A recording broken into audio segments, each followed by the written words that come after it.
Fishes, Insects, Animes, Reptiles, and Birds, Part 2.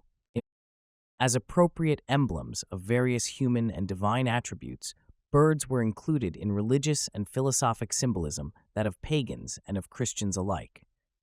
Cruelty was signified by the buzzard, courage by the eagle, self-sacrifice by the pelican, and pride by the peacock. The ability of birds to leave the earth and fly aloft toward the source of light has resulted in their being associated with aspiration, purity, and beauty. Wings were therefore often added to various terrene creatures in an effort to suggest transcendency. Because their habitat was among the branches of the sacred trees in the hearts of ancient forests, birds were also regarded as the appointed messengers of the tree spirits and nature gods dwelling in these consecrated groves, and through their clear notes the gods themselves were said to speak. Many myths have been fabricated to explain the brilliant plumage of birds. A familiar example is the story of Juno's peacock, in whose tail feathers were placed the eyes of Argus. Numerous American Indian legends also deal with birds and the origin of the various colors of feathers. The Navajos declare that when all living things climbed to the stalk of a bamboo to escape the flood, the wild turkey was on the lowest branch and his tail feathers trailed in the water, hence the color was all washed out. Gravitation, which is a law in the material world, is the impulse toward the center of materiality. Levitation, which is a law in the spiritual world, is the impulse toward the center of spirituality. Seeming to be capable of neutralizing the effect of gravity, the bird was said to partake of a nature superior to other terrestrial creation, and its feathers, because of their sustaining power, came to be accepted as symbols of divinity, courage, and accomplishment. A notable example is the dignity attached to eagle feathers by the American Indians, among whom they are insignia of merit. Angels have been invested with wings because, like birds, they were considered to be the intermediaries between the gods and men and to inhabit the air or middle kingdom betwixt heaven and earth.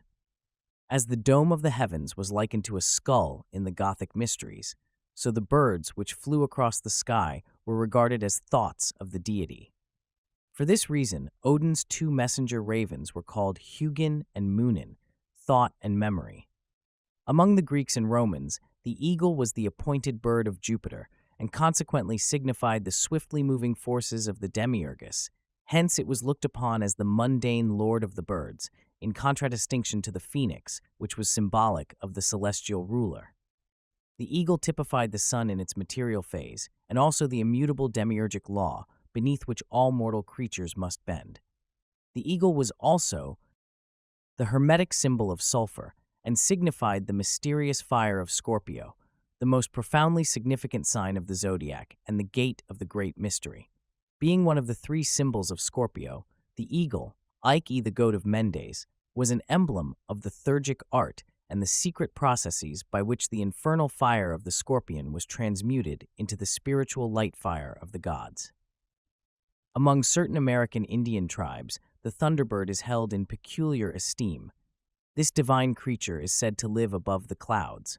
The flapping of its wings causes the rumbling which accompanies storms, while the flashes from its eyes are the lightning. Birds were used to signify the vital breath, and among the Egyptians, mysterious hawk-like birds with human heads and carrying in their claws the symbols of immortality are often shown hovering as emblems of the liberated soul over the mummified bodies of the dead. In Egypt, the hawk was the sacred symbol of the sun, and Ra, Osiris, and Holmes are often depicted with the heads of hawks. The cock, or rooster, was a symbol of Kashmala, Cadmilus, in the Samothracian mysteries, and is also a phallic symbol sacred to the sun. It was accepted by the Greeks as the emblem of Ares, Mars, and typified watchfulness and defense.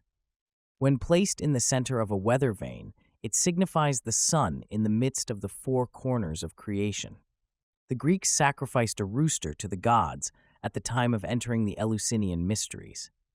Sir Francis Bacon is supposed to have died as the result of stuffing a fowl with snow. May this not signify Bacon's initiation into the pagan mysteries which still existed in his day. Both the peacock and the ibis were objects of veneration because they destroyed the poisonous reptiles which were popularly regarded as the emissaries of the infernal gods. Because of the myriad of eyes in its tail feathers, The peacock was accepted as the symbol of wisdom, and on account of its general appearance, it was often confused with the fabled phoenix of the mysteries. There is a curious belief that the flesh of the peacock will not putrefy even though kept for a considerable time. As an outgrowth of this belief, the peacock became the emblem of immortality because the spiritual nature of man, like the flesh of this bird, is incorruptible. The Egyptians paid divine honors to the ibis, and it was a cardinal crime to kill one, even by accident. It was asserted that the ibis could live only in Egypt, and that if transported to a foreign country, it would die of grief. The Egyptians declared this bird to be the preserver of crops and especially worthy of veneration because it drove out the winged serpents of Libya, which the wind blew into Egypt. The ibis was sacred to Thoth, and when its head and neck were tucked under its wing, its body closely resembled a human heart. See Montfaucon's Antiquities. The black and white ibis was sacred to the moon, but all forms were revered because they destroyed crocodile eggs, the crocodile being a symbol of the detested Typhon. Nocturnal birds were appropriate symbols of both sorcery and the secret divine sciences. Sorcery because black magic cannot function in the light of truth, day, and is powerful only when surrounded by ignorance, night.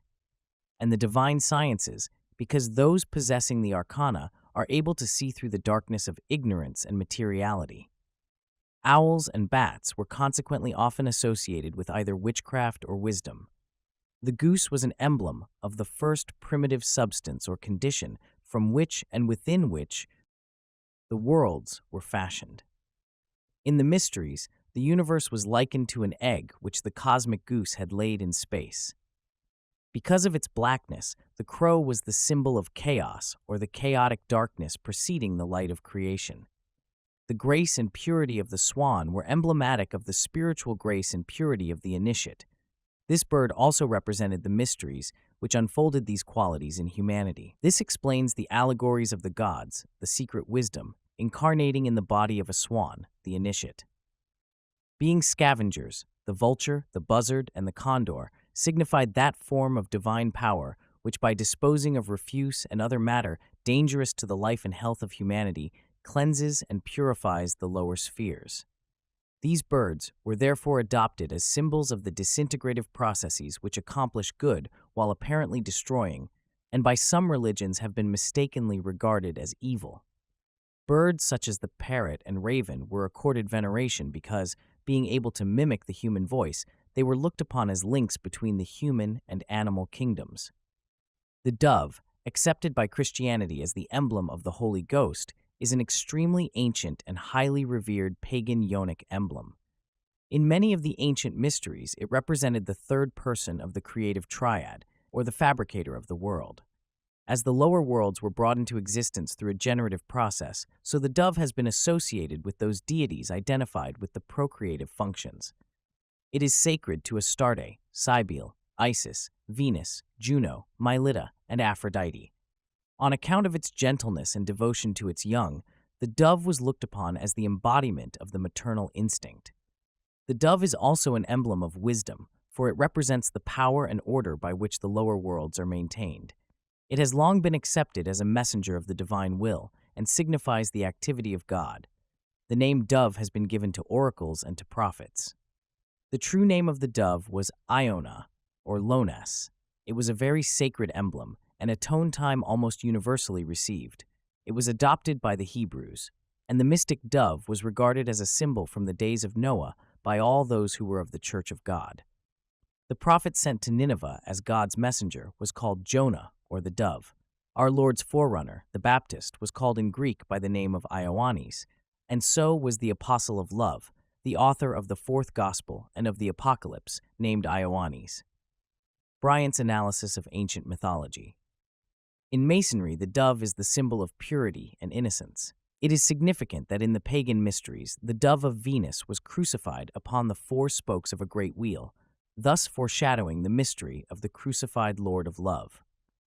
Although Mohammed drove the doves from the temple at Mecca, occasionally he is depicted with a dove sitting upon his shoulder as the symbol of divine inspiration.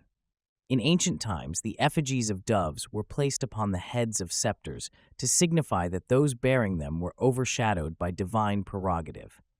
In medieval art, the dove frequently was pictured as an emblem of divine benediction. The H.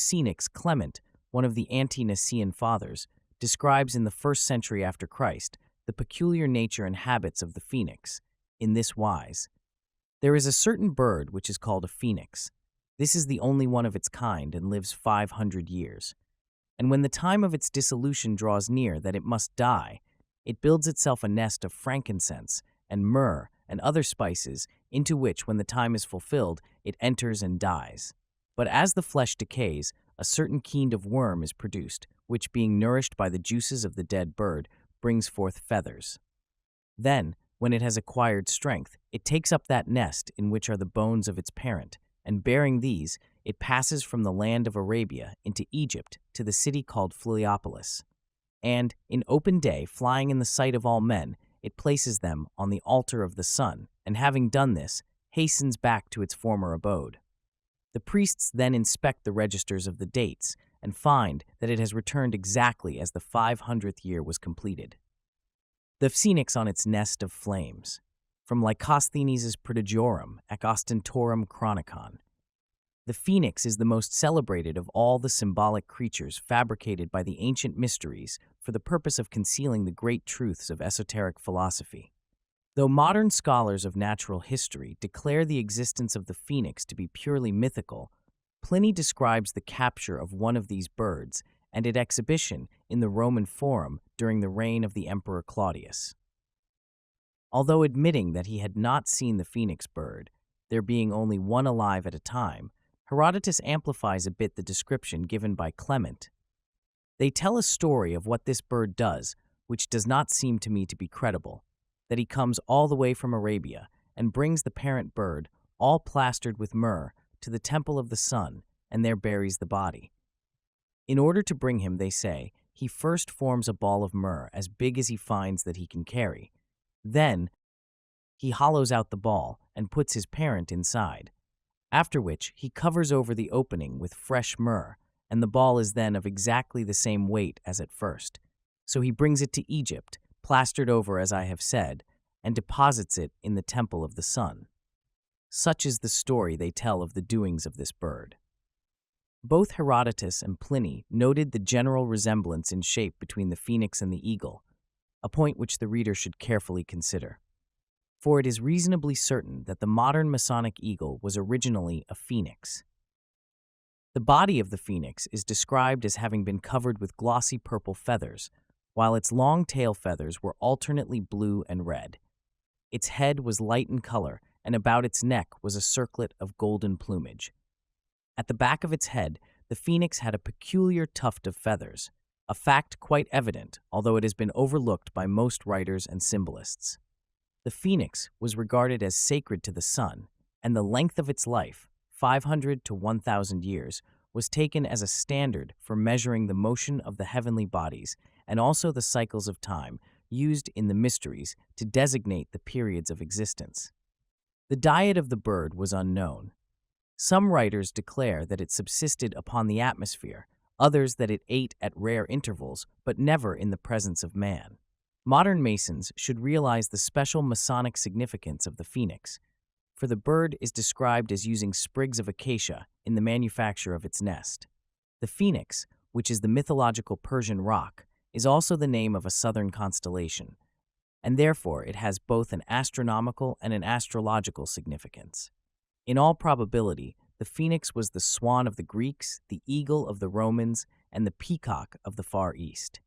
To the ancient mystics, the phoenix was a most appropriate symbol of the immortality of the human soul, for just as the phoenix was reborn out of its own dead self 7 times 7, so again and again the spiritual nature of man rises triumphant from his dead physical body. Medieval Hermetists regarded the phoenix as a symbol of the accomplishment of alchemical transmutation, a process equivalent to human regeneration. The name phoenix was also given to one of the secret alchemical formula. The familiar pelican of the Rose-Croix degree, feeding its young from its own breast, is in reality a phoenix, a fact which can be confirmed by an examination of the head of the bird.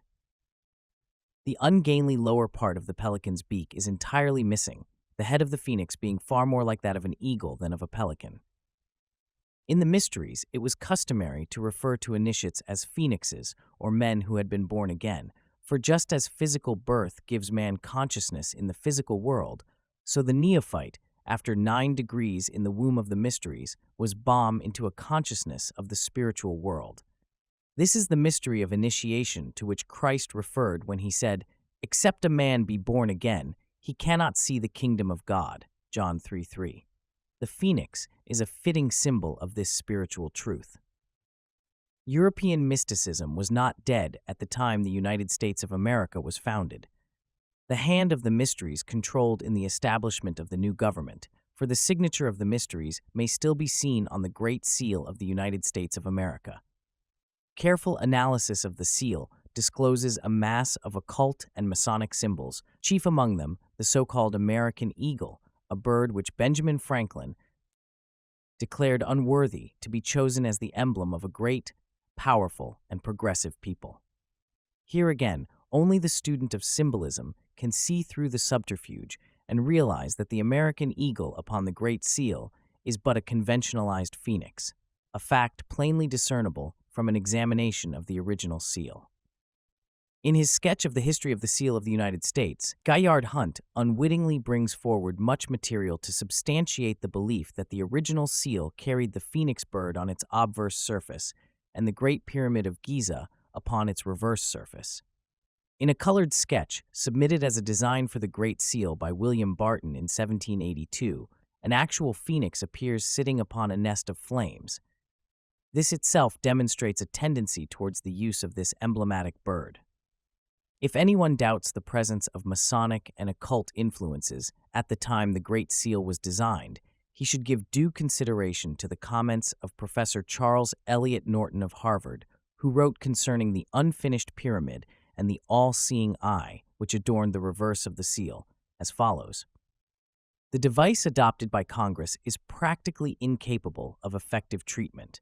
It can hardly, however artistically treated by the designer, look otherwise than as a dull emblem of a Masonic fraternity. The history of the seal of the United States. The obverse and reverse of the Great Seal of the United States of America. From Hunt's History of the Seal of the United States. The significance of the mystical number 13, which frequently appears upon the Great Seal of the United States, is not limited to the number of the original colonies. The sacred emblem of the ancient initiates, here composed of 13 stars, also appears above the head of the eagle. The motto, E Pluribus Union, contains 13 letters, as does also the inscription, Annuit Coeptis. The eagle clutches in its right talon a branch bearing 13 leaves and 13 berries, and in its left a sheaf of 13 arrows. The face of the pyramid, exclusive of the panel containing the date, consists of 72 stones arranged in 13 rows. P. Enix, or eagle, which, on the left is the bird's head from the first Great Seal of the United States, 1782, and on the right the Great Seal of 1902. When the first Great Seal was actually cut, the bird represented upon it was very different from the eagle, which now appears. The neck was much longer, and the tuft of feathers at the upper back part of the head was quite noticeable. The beak bore little resemblance to that of the eagle, and the entire bird was much thinner and its wings shorter. It requires very little imagination to trace in this first so-called eagle the mythological phoenix of antiquity. What is more, there is every reason why a phoenix bird should be used to represent a new country rising out of an old, while as Benjamin Franklin caustically noted, the eagle was not a bird of good moral character. An Egyptian Phoenix, from Wilkinson's Manners and Customs of the Ancient Egyptians. The Egyptians occasionally represented the phoenix as having the body of a man and the wings of a bird. This biform creature had a tuft of feathers upon its head, and its arms were upraised in an attitude of prayer. As the phoenix was the symbol of regeneration, the tuft of feathers on the back of its head might well symbolize the activity of the pineal gland, or third eye, the occult function of which was apparently well understood by the ancient priestcraft. The eagles of Napoleon and Caesar and the zodiacal eagle of Scorpio are really phoenixes. For the latter bird, not the eagle, is the symbol of spiritual victory and achievement. Masonry will be in a position to solve many of the secrets of its esoteric doctrine when it realizes that both its single and double-headed eagles are phoenixes, and that to all initiates and philosophers, the phoenix is the symbol of the transmutation and regeneration of the creative energy, commonly called the accomplishment of the great work. The double-headed phoenix is the prototype of an androgynous man, for according to the secret teachings, there will come a time when the human body will have two spinal cords, by means of which vibratory equilibrium will be maintained in the body. Not only were many of the founders of the United States government Masons, but they received aid from a secret and august body existing in Europe, which helped them to establish this country for a peculiar and particular purpose known only to the initiated few. The Great Seal is the signature of this exalted body, unseen and for the most part unknown, and the unfinished pyramid upon its reverse side is a trestle board setting forth symbolically the task to the accomplishment of which the United States government was dedicated from the day of its inception. Animals. The lion is the king of the animal family, and like the head of each kingdom, is sacred to the sun, whose rays are symbolized by the lion's shaggy mane. The allegories perpetuated by the mysteries, such as the one to the effect that the lion opens the secret book, signify that the solar power opens the seed pods, releasing the spiritual life within. There was also a curious belief among the ancients that the lion sleeps with his eyes open, and for this reason the animal was chosen as a symbol of vigilance. The figure of a lion placed on either side of doors and gateways is an emblem of divine guardianship. King Solomon was often symbolized as a lion. For ages, the feline family has been regarded with peculiar veneration. In several of the mysteries, most notably the Egyptian, the priests wore the skins of lions, tigers, panthers, pumas, or leopards. Hercules and Samson, both solar symbols, slew the lion of the constellation of Leo and robed themselves in his skin, thus signifying that they represented the sun itself when at the summit of the celestial arch. At Bubastis in Egypt was the temple of the famous goddess Bast, the cat deity of the Ptolemies. The Egyptians paid homage to the cat, especially when its fur was of 3 shades or its eyes of different colors. To the priests, the cat was symbolic of the magnetic forces of nature, and they surrounded themselves with these animals for the sake of the astral fire which emanated from their bodies. The cat was also a symbol of eternity, for when it sleeps, it curls up into a ball with its head and tail touching. Among the Greeks and Latins, the cat was sacred to the goddess Diana. The Buddhists of India invested the cat with special significance, but for a different reason. The cat was the only animal absent at the death of the great Buddha because it had stopped on the way to chase a mouse. That the symbol of the lower astral forces should not be present at the liberation of the Buddha is significant. Regarding the cat, Herodotus says, "Whenever a fire breaks out, cats are agitated with a kind of divine motion, which they that keep them observe, neglecting the fire. The cats, however, in spite of their care, break from them, leaping even over the heads of their keepers to throw themselves into the fire. The Egyptians then make great mourning for their death. If a cat dies a natural death in a house, all they of that house shave their eyebrows. If a dog, they shave the head and all the body. They used to embalm their dead cats and carry them to Bubastis to be interred in a sacred house." Montfaucon's Antiquities. The most important of all symbolic animals was the apis, or Egyptian bull of Memphis, which was regarded as the sacred vehicle for the transmigration of the soul of the god Osiris. It was declared that the apis was conceived by a bolt of lightning, and the ceremony attendant upon its selection and consecration was one of the most impressive in Egyptian ritualism. The apis had to be marked in a certain manner. Herodotus states that the bull must be black with a square white spot on his forehead, the form of an eagle, probably a vulture, on his back, a beetle upon under his tongue, and the hair of his tail lying 2 ways. Other writers declare that the sacred bull was marked with 29 sacred symbols. His body was spotted, and upon his right side was a white mark in the form of a crescent. After its sanctification, The apis was kept in a stable adjacent to the temple and led in processionals through the streets of the city upon certain solemn occasions.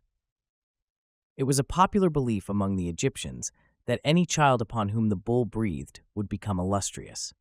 After reaching a certain age, 25 years, the apis was taken either to the river Nile or to a sacred fountain, authorities differ on this point, and drowned amidst the lamentations of the populace.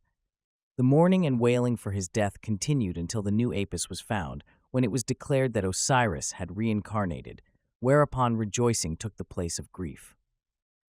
The sacred bull, or apis, from Kircher's Sphinx Mystagoga. The importance of the bull as the symbol of the sun at the vernal equinox is discussed in the chapter on the zodiac and its signs.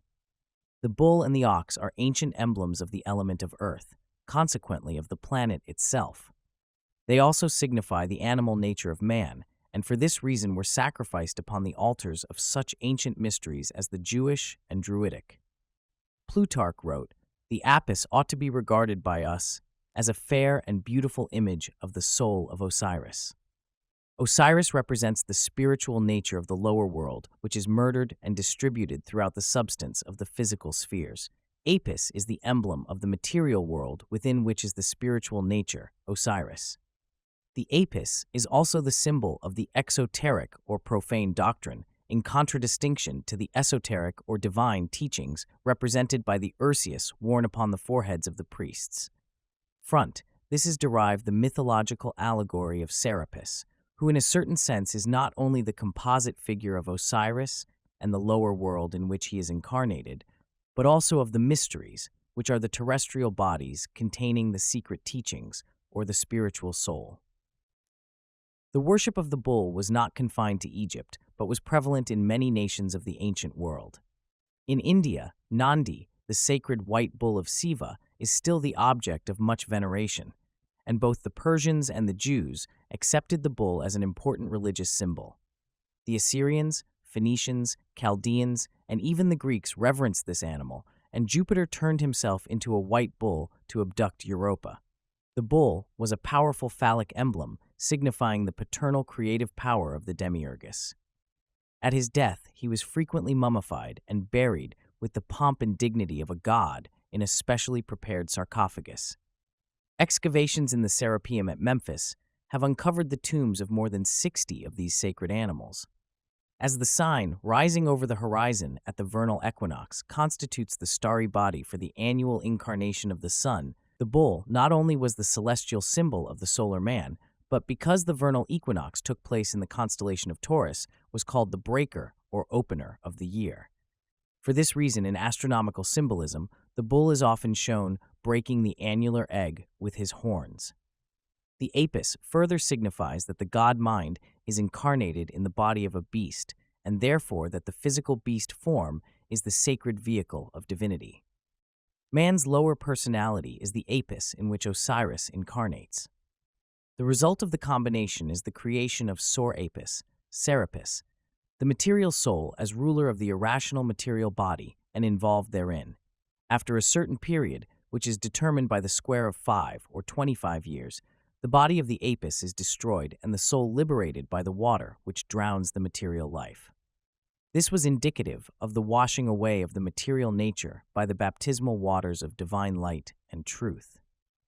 The drowning of the apis is the symbol of death. The resurrection of Osiris in the new bull is the symbol of eternal renovation. The white bull was also symbolically sacred as the appointed emblem of the initiates, signifying the spiritualized material bodies of both man and nature. When the vernal equinox no longer occurred in the sign of Taurus, the sun god incarnated in the constellation of Aries, and the ram then became the vehicle of the solar power. Thus, the sun rising in the sign of the celestial lamb triumphs over the symbolic serpent of darkness. The lamb is a familiar emblem of purity because of its gentleness and the whiteness of its wool. In many of the pagan mysteries, it signified the universal Savior, and in Christianity, it is the favorite symbol of Christ.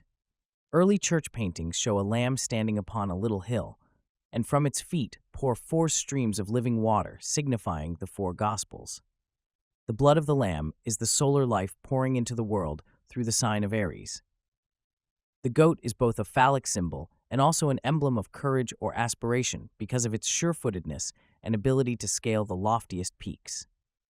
To the alchemists, the goat's head was the symbol of sulfur.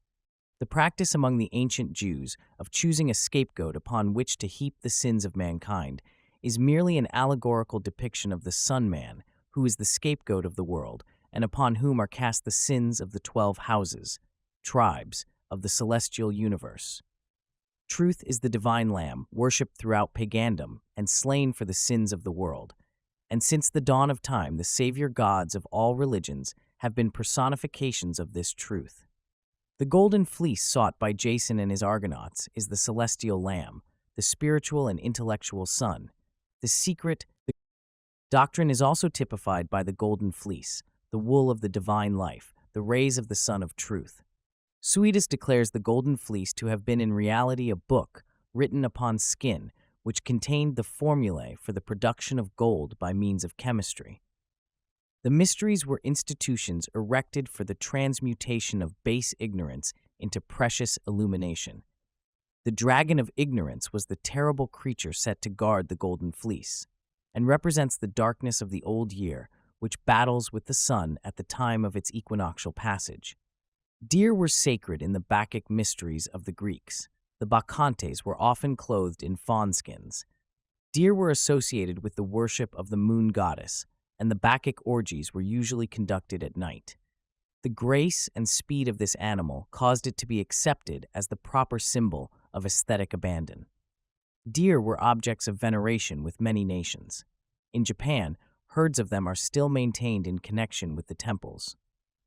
The wolf is usually associated with the principle of evil because of the mournful discordance of its howl and the viciousness of its nature. In Scandinavian mythology, the Fenris wolf was one of the sons of Loki, the infernal god of the fires. With the temple of Asgard in flames about them, the gods under the command of Odin fought their last great battle against the chaotic forces of evil. With frothing jowls, the Fenris wolf devoured Odin, the father of the gods, and thus destroyed the Odinic universe. Here, the Fenris wolf represents those mindless powers of nature that overthrew the primitive creation. The unicorn, or monoceros, was a most curious creation of the ancient initiates. It is described by Thomas Bormann as a beast, which though doubted of by many writers, yet is by others thus described. He has but one horn, and that an exceedingly rich one, growing out of the middle of his forehead. His head resembles an hart's, his feet an elephant's, his tail a boar's, and the rest of his body an horse's. The horn is about 1.5 feet in length. His voice is like the lowing of an ox. His mane and hair are of a yellowish color. His home is as hard as iron, and as rough as any file, twisted or curled. Like a flaming sword, very straight, sharp, and everywhere black, excepting the point. Great virtues are attributed to it, in expelling of poison and curing of several diseases. He is not a beast of prey. See Redgrove's Bygone Beliefs. While the unicorn is mentioned several times in Scripture, no proof has yet been discovered of its existence. There are a number of drinking horns in various museums, presumably fashioned from its spike. It is reasonably certain, however, that these drinking vessels were really made either from the tusks of some large mammal or the haum of a rhinoceros. J.R. Lundy believes that the horn of the unicorn symbolizes the hem of salvation mentioned by St. Luke, which, pricking the hearts of men, turns them to a consideration of salvation through Christ. Medieval Christian mystics employed the unicorn as an emblem of Christ, and this creature must therefore signify the spiritual life in man. The single home of the unicorn may represent the pineal gland, or third eye, which is the spiritual cognition center in the brain. The unicorn was adopted by the mysteries as a symbol of the illumined spiritual nature of the initiate, the horn with which it defends itself being the flaming sword of the spiritual doctrine against which nothing can prevail. In the Book of Lamb's Spring, a rare Hermetic tract appears an engraving showing a deer and a unicorn standing together in a wood. The picture is accompanied by the following text. The sages say truly that 2 animals are in this forest, one glorious, beautiful, and swift, a great and strong deer, the other an unicorn. If we apply the parable of our art, we shall call the forest the body. The unicorn will be the spirit at all times. The deer desires no other name but that of the soul.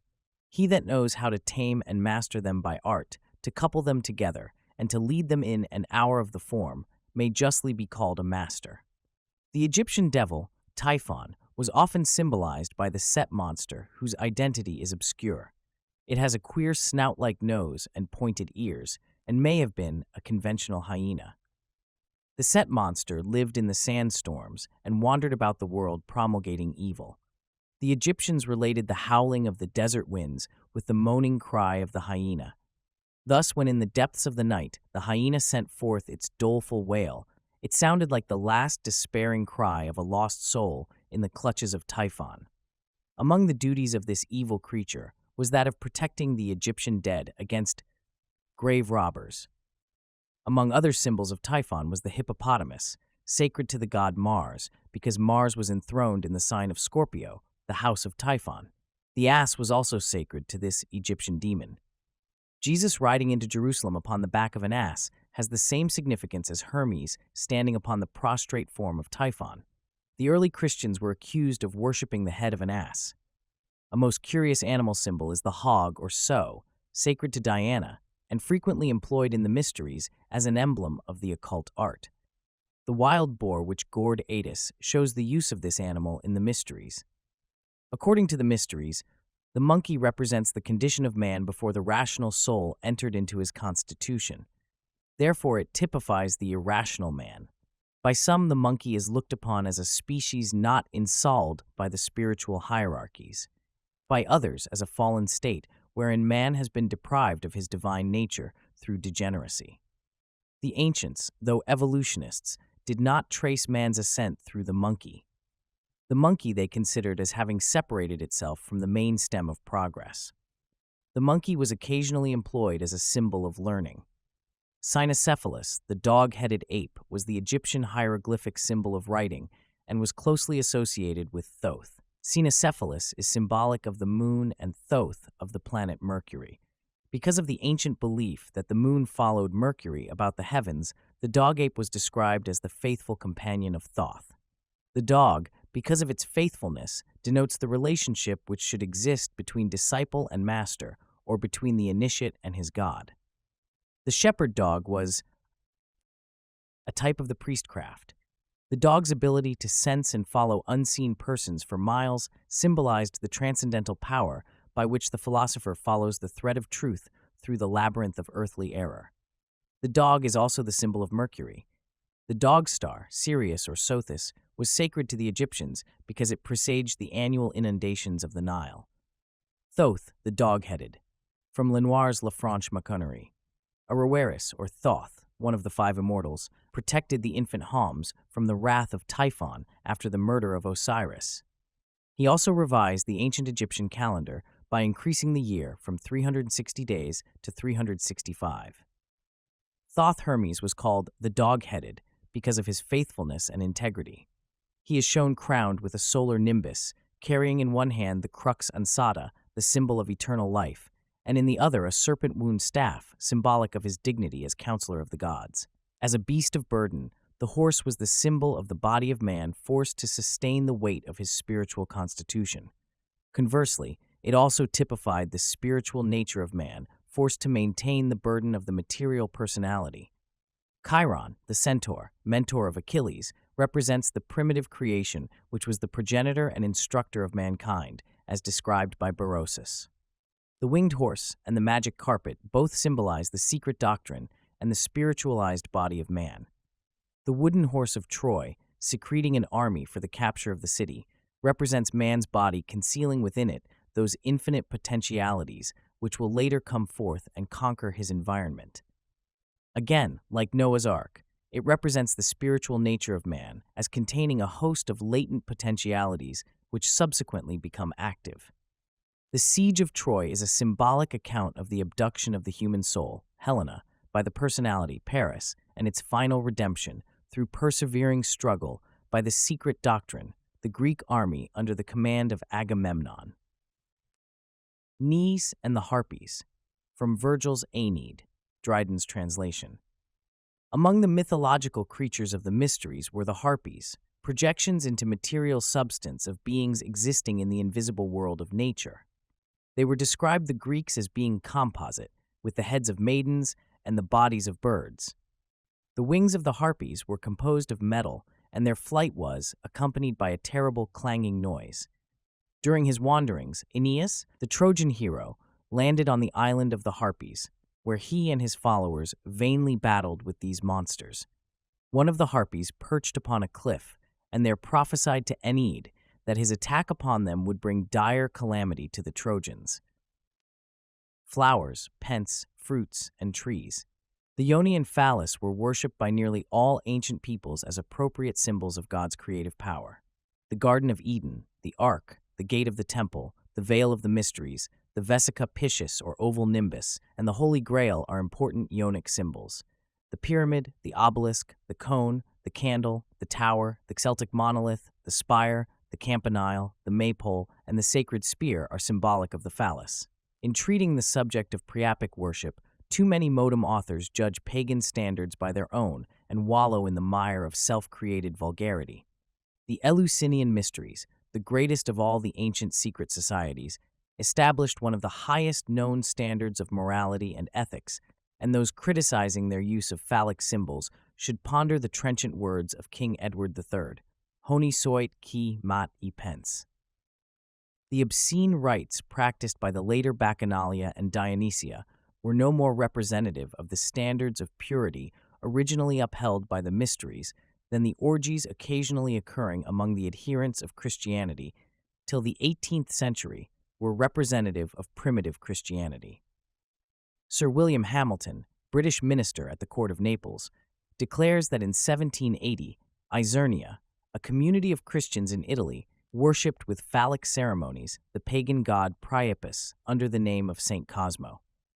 See 2 essays on the worship of Priapus by Richard Payne Knight. Father, mother, and child constitute the natural trinity. The mysteries glorified the home as the supreme institution consisting of this trinity functioning as a unit. Pythagoras likened the universe to the family, declaring that as the supreme fire of the universe was in the midst of its heavenly bodies, so, by analogy, the supreme fire of the world was upon its hearthstones. The Pythagorean and other schools of philosophy conceived the one divine nature of God to manifest itself in the threefold aspect of father, mother, and child. These three constituted the divine family, whose dwelling place is creation, and whose natural and peculiar symbol is the 47th problem of Euclid. God the Father is spirit, God the Mother is matter, and God the Child, the product of the two, represents the sum of living things born out of and constituting nature. The seed of spirit is sown in the womb of matter, and by an immaculate, pure conception, the progeny is brought into being. Is not this the true mystery of the Madonna holding the Holy Babe in her arms? Who dares to say that such symbolism is improper? The mystery of life is the supreme mystery, revealed in all of its divine dignity and glorified as nature's perfect achievement by the initiated sages and seers of all ages. The prudery of today, however, declares this same mystery to be unfit for the consideration of holy-minded people. Contrary to the dictates of reason, a standard has been established which affirms that innocence bred of ignorance is more to be desired than virtue born of knowledge. Eventually, however, man will learn that he need never be ashamed of truth. Until he does learn this, he is false to his God, to his world, and to himself. In this respect, Christianity has woefully failed in its mission.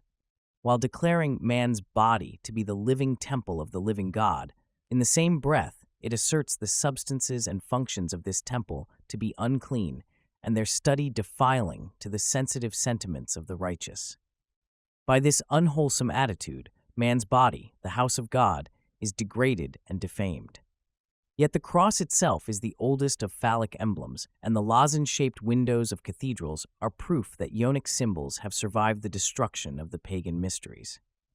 The very structure of the church itself is permeated with phallicism. Remove from the Christian church all emblems of priapic origin, and nothing is left, for even the earth upon which it stands was, because of its fertility, the first Ionic symbol. As the presence of these emblems of the generative processes is either unknown or unheeded by the majority, The irony of the situation is not generally appreciated. Only those conversant with the secret language of antiquity are capable of understanding the divine significance of these emblems. Flowers were chosen as symbols for many reasons. The great variety of flora made it possible to find some plant or flower which would be a suitable figure for nearly any abstract quality or condition.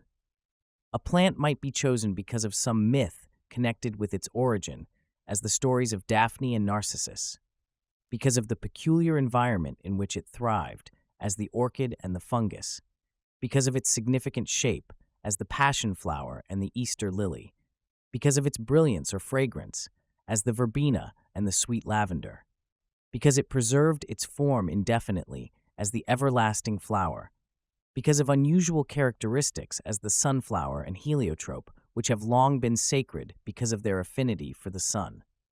The plant might also be considered worthy of veneration because, from its crushed leaves, petals, stalks, or roots could be extracted healing unctions, essences, or drugs affecting the nature and intelligence of human beings, such as the poppy and the ancient herbs of prophecy. The plant might also be regarded as efficacious in the cure of many diseases because its fruit, leaves, petals, or roots bore a resemblance in shape or color to parts or organs of the human body.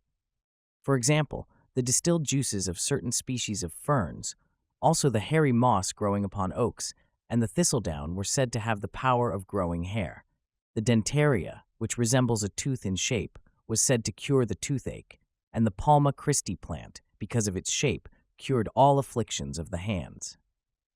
The blossom is really the reproductive system of the plant and is therefore singularly appropriate as a symbol of sexual purity, an absolute requisite of the ancient mysteries. Thus, the flower signifies this ideal of beauty and regeneration, which must ultimately take the place of lust and degeneracy. Of all symbolic flowers, the locust blossom of India and Egypt and the rose of the Rosicrucians are the most important. In their symbolism, these two flowers are considered identical. The esoteric doctrines for which the Eastern lotus stands have been perpetuated in modern Europe under the form of the rose.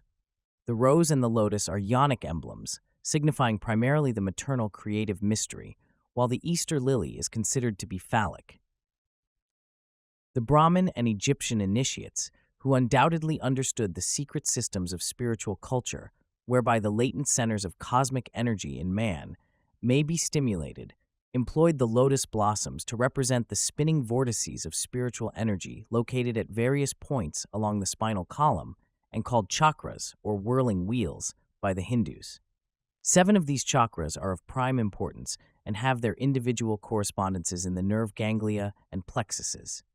According to the secret schools, the sacral ganglion is called the 4-petaled lotus, the prostatic plexus, the 6-petaled lotus, the epigastric plexus and navel, the 10-petaled lotus, the cardiac plexus, the 12-petaled lotus, the pharyngeal plexus, the 16-petaled locus, the cavernous plexus, the 2-petaled lotus, and the pineal gland or adjacent unknown center, the 1,000-petaled locus. The color, size, and number of petals upon the lotus are the keys to its symbolic import. A hint concerning the unfoldment of spiritual understanding according to the secret science of the mysteries is found in the story of Aaron's rod that budded, and also in Wagner's great opera, Tannhäuser, where the budding staff of the Pope signifies the unfolding blossoms upon the sacred rod of the mysteries, the spinal column. The tree of the Knights of the Round Table. This remarkable example of the use of the tree in symbolism is from the Château de Pierrefonds in the little town of Pierrefonds, northern France.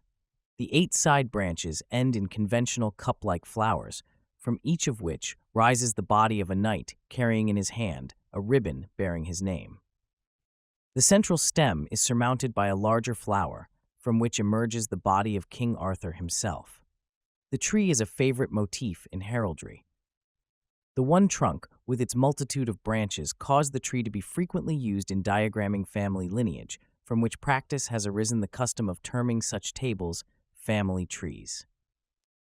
The Rosicrucians used a garland of roses to signify the same spiritual vortices, which are referred to in the Bible as the 7 lamps of the candlestick and the 7 churches of Asia. In the 1642 edition of Sir Francis Bacon's History of Henry VII is a frontispiece showing Lord Bacon with Rosicrucian roses for shoe buckles.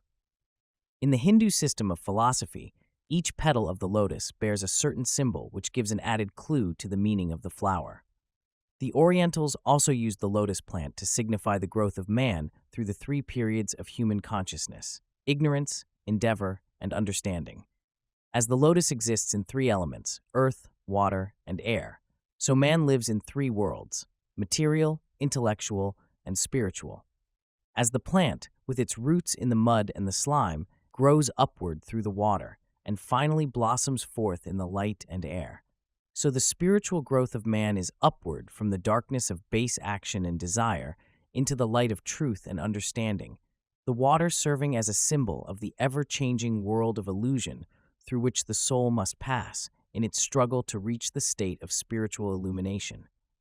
The rose and its Eastern equivalent, the lotus, like all beautiful flowers, represent spiritual unfoldment and attainment. Hence, the Eastern deities are often shown seated upon the open petals of the lotus blossoms. The lotus was also a universal motif in Egyptian art and architecture.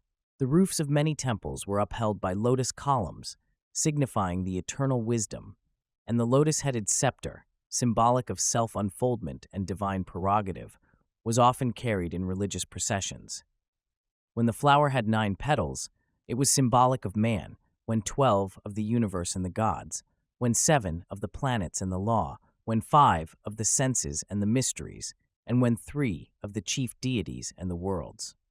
The heraldic rose of the Middle Ages generally has either 5 or 10 petals, thereby showing its relationship to the spiritual mystery of man through the Pythagorean pentad and decad.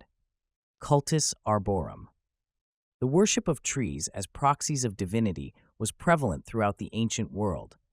Temples were often built in the heart of sacred groves, and nocturnal ceremonials were conducted under the wide-spreading branches of great trees, fantastically decorated and festooned in honor of their patron deities. In many instances, the trees themselves were believed to possess the attributes of divine power and intelligence, and therefore supplications were often addressed to them. The beauty, dignity, massiveness, and strength of oaks, elms, and cedars led to their adoption as symbols of power, integrity, permanence, virility, and divine protection. Several ancient peoples, notably the Hindus and Scandinavians, regarded the macrocosm or grand universe as a divine tree growing from a single seed sown in space. The Greeks, Persians, Chaldeans, and Japanese have legends describing the axle tree or reed upon which the earth revolves. Kapila declares the universe to be the eternal tree, Brahma, which springs from an imperceptible and intangible seed, the material monad. The medieval Kabbalists represented creation as a tree with its roots in the reality of spirit and its branches in the illusion of tangible existence. The Sephirothic tree of the Kabbalah was therefore inverted, with its roots in heaven and its branches upon the earth. Madame Blavatsky notes that the Great Pyramid was considered to be a symbol of this inverted tree, with its root at the apex of the pyramid and its branches diverging in 4 streams towards the base. The Scandinavian world tree, Yggdrasil, supports on its branches 9 spheres or worlds, which the Egyptians symbolized by the 9 stamens of the persea or avocado. All of these are enclosed within the mysterious 10th sphere or cosmic egg, the definitionless cipher of the mysteries. The Kabbalistic tree of the Jews also consists of 9 branches or worlds emanating from the first cause or crown, which surrounds its emanations as the shell surrounds the egg. The single source of life and the endless diversity of its expression has a perfect analogy in the structure of the tree. The trunk represents the single origin of all diversity. The roots, deeply embedded in the dark earth, are symbolic of divine nutriment, and its multiplicity of branches spreading from the central trunk represent the infinity of universal effects dependent upon a single cause. The tree has also been accepted as symbolic of the microcosm, that is, man. According to the esoteric doctrine, man first exists potentially within the body of the world tree and later blossoms forth into objective manifestation upon its branches. According to an early Greek mystery myth, the god Zeus fabricated the 3rd race of men from ash trees. The serpent so often shown wound around the trunk of the tree usually signifies the mind, the power of thought, and is the eternal tempter or urge which leads all rational creatures to the ultimate discovery of reality and thus overthrows the rule of the gods. The serpent hidden in the foliage of the universal tree represents the cosmic mind, and in the human tree, the individualized intellect. The concept that all life originates from seeds caused grain and various plants to be accepted as emblematic of the human spermatozoon, and the tree was therefore symbolic of organized life unfolding from its primitive germ.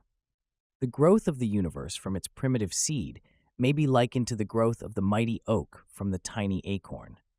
While the tree is apparently much greater than its own source, nevertheless that source contains potentially every branch, twig, and leaf, which will later be objectively unfolded by the processes of growth.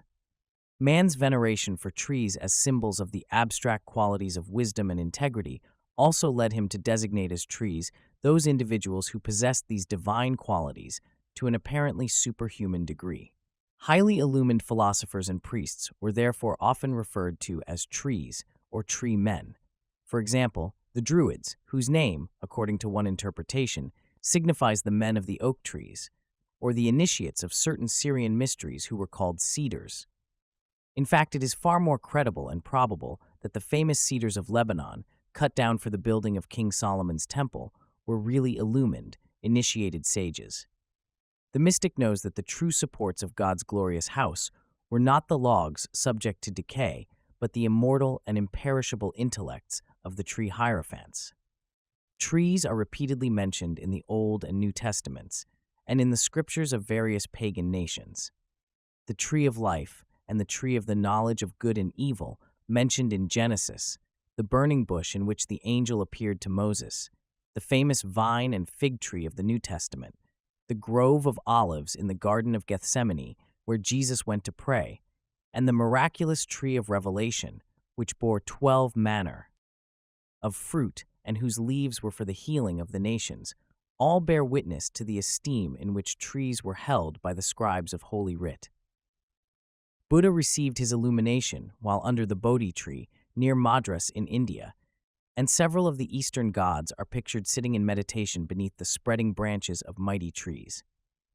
Many of the great sages and saviors carried wands, rods, or staves cut from the wood of sacred trees, as the rods of Moses and Aaron, Gungnir, the spear of Odin, cut from the tree of life, and the consecrated rod of Hermes, around which the fighting serpents entwined themselves. Most Bibles published during the Middle Ages contain a section devoted to genealogical tables showing the descent of humanity from Father Adam to the advent of Jesus Christ.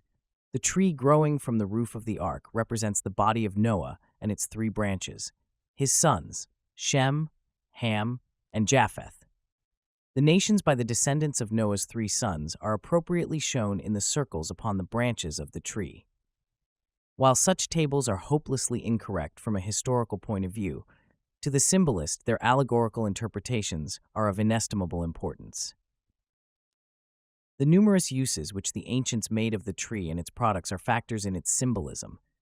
Its worship was, to a certain degree, based upon its usefulness. Of this J.P. Lundy writes, "Trees occupy such an important place in the economy of nature by way of attracting and retaining moisture and shading the water sources and the soil so as to prevent barrenness and desolation, are so useful to man for shade, for fruit, for medicine, for fuel, for building houses and ships, for furniture, for almost every department of life, that it is no wonder that some of the more conspicuous ones, such as the oak, the pine, the palm, and the sycamore, have been made sacred and used for worship." See Monumental Christianity. Under the appellations of the Tree of Life and the Tree of the Knowledge of Good and Evil is concealed the great arcanum of antiquity, the mystery of equilibrium. The Tree of Life represents the spiritual point of balance, the secret of immortality. The Tree of the Knowledge of Good and Evil, as its name implies, represents polarity or unbalance, the secret of mortality. The Kabbalists reveal this by assigning the central column of their Sephirothic diagram to the Tree of Life and the 2 side branches to the Tree of the Knowledge of Good and Evil. "Unbalanced forces perish in the void," declares the secret work, "and all is made known." The apple represents the knowledge of the procreative processes, by the awakening of which the material universe was established. The allegory of Adam and Eve in the Garden of Eden is a cosmic myth, revealing the methods of universal and individual establishment. The literal story, accepted for so many centuries by an unthinking world, is preposterous, but the creative mystery of which it is the symbol is one of nature's profoundest verities. The Ophites, serpent worshippers, revered the Edenic snake because it was the cause of individual existence. Though humanity is still wandering in a world of good and evil, it will ultimately attain completion and eat of the fruit of the tree of life growing in the midst of the illusionary garden of worldly things.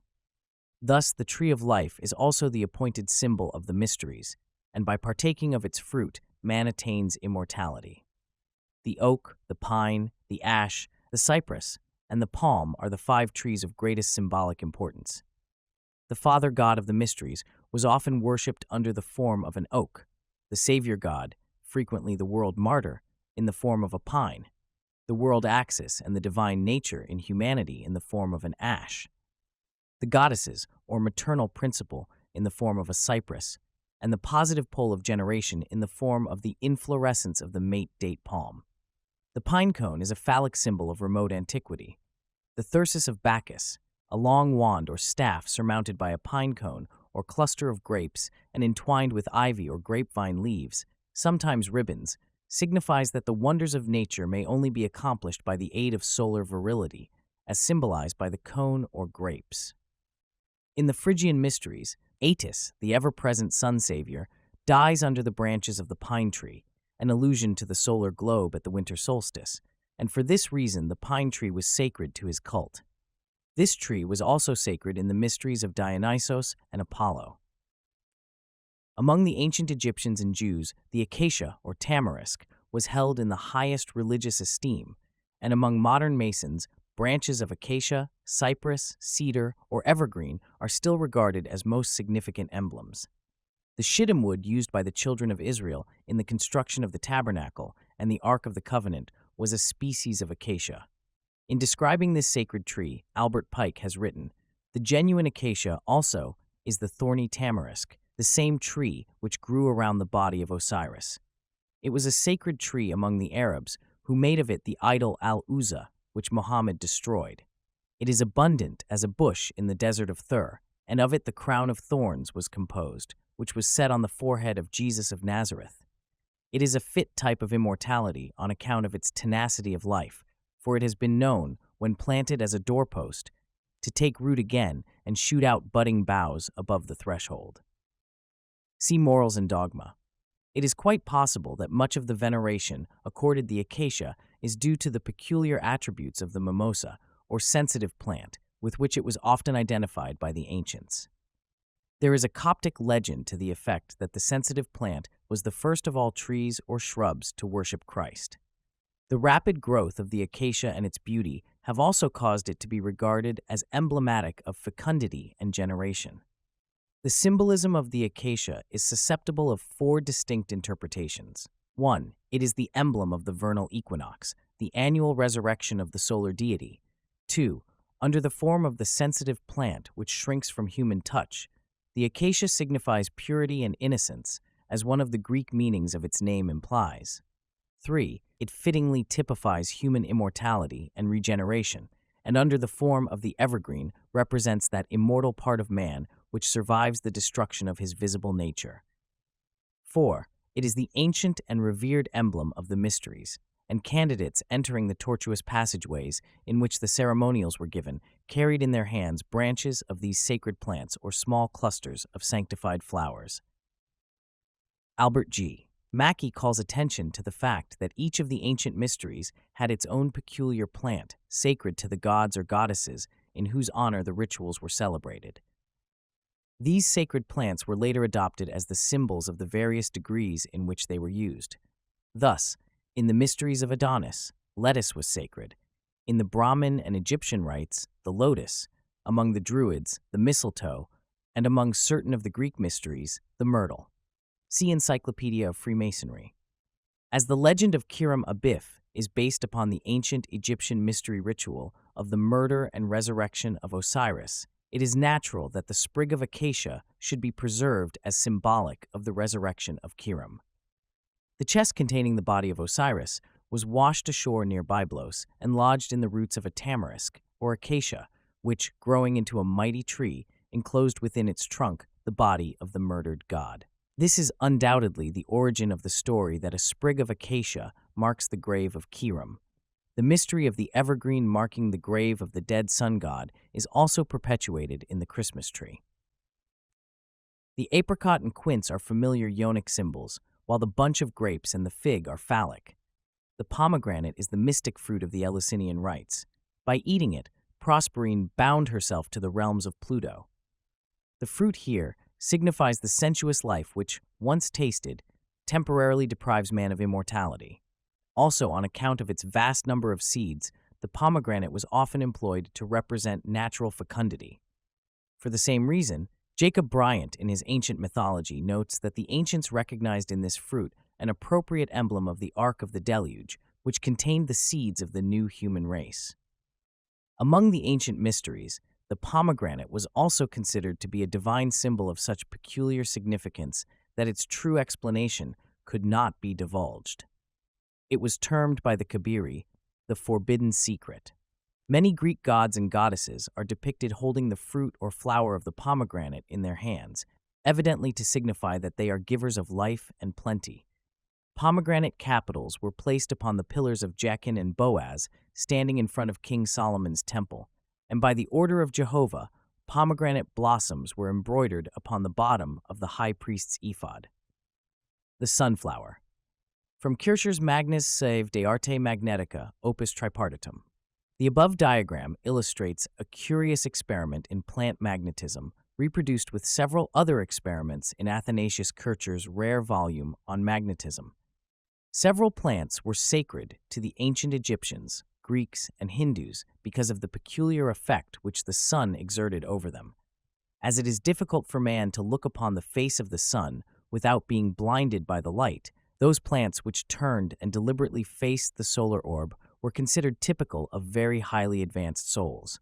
Since the sun was regarded as the personification of the supreme deity, those forms of life over which it exercised marked influence were venerated as being sacred to divinity. The sunflower, because of its plainly perceptible affinity for the sun, was given high rank among sacred plants.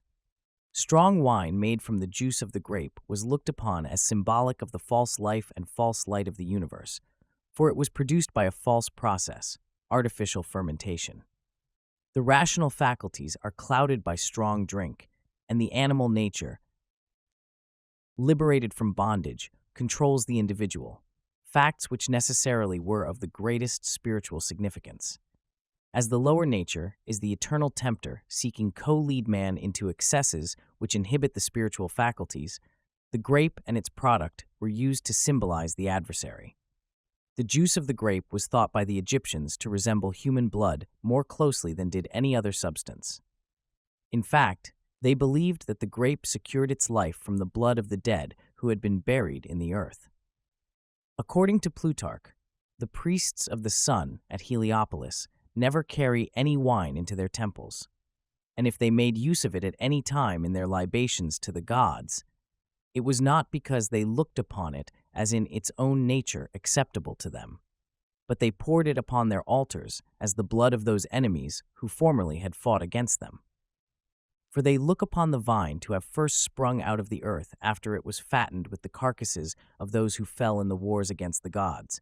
And this, say they, is the reason why drinking its juice in great quantities makes men mad and beside themselves, filling them, as it were, with the blood of their own ancestors. See Isis and Osiris. Among some cults, the state of intoxication was viewed as a condition somewhat akin to ecstasy, for the individual was believed to be possessed by the universal spirit of life, whose chosen vehicle was the vine.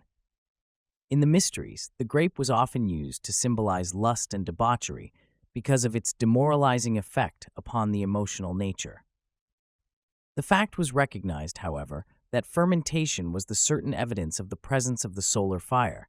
Hence, the grape was accepted as the proper symbol of the solar spirit, the giver of divine enthusiasm. In a somewhat similar manner, Christians have accepted wine as the emblem of the blood of Christ, partaking of it in Holy Communion. Christ, the exoteric emblem of the solar spirit, said, "I am the vine." He was therefore worshipped with the wine of ecstasy in the same manner as were his pagan prototypes, Bacchus, Dionysos, Eris, and Adonis. The Mandragora officinarum, or Mandrake, is accredited with possessing the most remarkable magical powers.